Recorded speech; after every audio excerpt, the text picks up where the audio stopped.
Le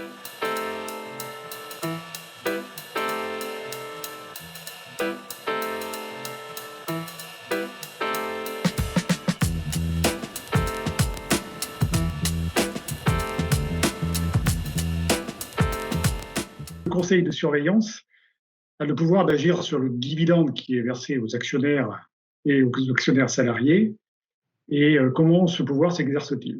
Effectivement, le dividende est un sujet principal puisque c'est une façon de rémunérer l'investissement que chacun d'entre nous peut avoir fait en action Orange. Pour essayer de faire simple, c'est vous avez un lopin de terre, vous avez un agriculteur qui exploite votre lopin de terre que vous avez hérité de vos parents ou grands-parents, ça s'appelle un fermage. Et vous trouvez normal d'avoir un fermage sur un terrain sur lequel vous payez l'impôt, par exemple, typiquement.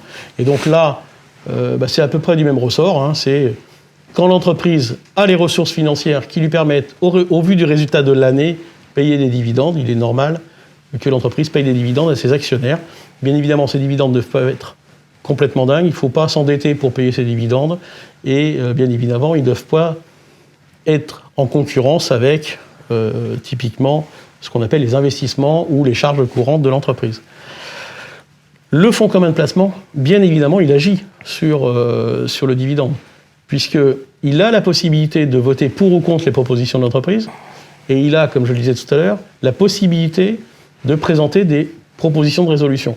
Donc soit il fait des résolutions directement sur un sujet qui n'a pas été proposé par le conseil d'administration de l'entreprise, soit il fait des propositions dites alternatives, donc des propositions d'amendement d'une résolution déjà existante. Et cet amendement, voilà, ça peut être de dire l'entreprise propose 70, le conseil de surveillance dit non, on veut que ça soit 50, et le conseil de surveillance doit présenter à l'Assemblée générale une résolution alternative pour présenter les 50%.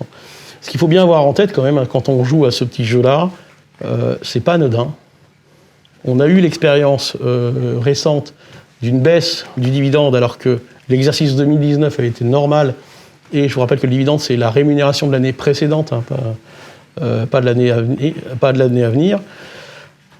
Quand l'entreprise a baissé le dividende pour des raisons de protection vis-à-vis de la situation sanitaire du pays, ce que nous, on a trouvé normal de faire, et il fallait faire attention à le faire, mais il ne fallait pas nécessairement le baisser énormément. Et malgré tout, bien que la baisse ait été raisonnable, on voit bien que le cours en a subi les conséquences. Parce que dans les opérateurs de télécom, on a été un des rares à baisser le dividende. Absolument. Voilà. Et donc, ça n'a pas été bien pris.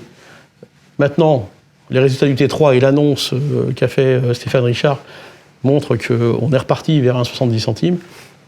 Et je pense que l'ASGO soutiendra lors du vote au prochain conseil de surveillance l'année prochaine, parce que vous nous aurez suffisamment soutenus pour avoir des voix. Nous serons favorables aux 70 centimes.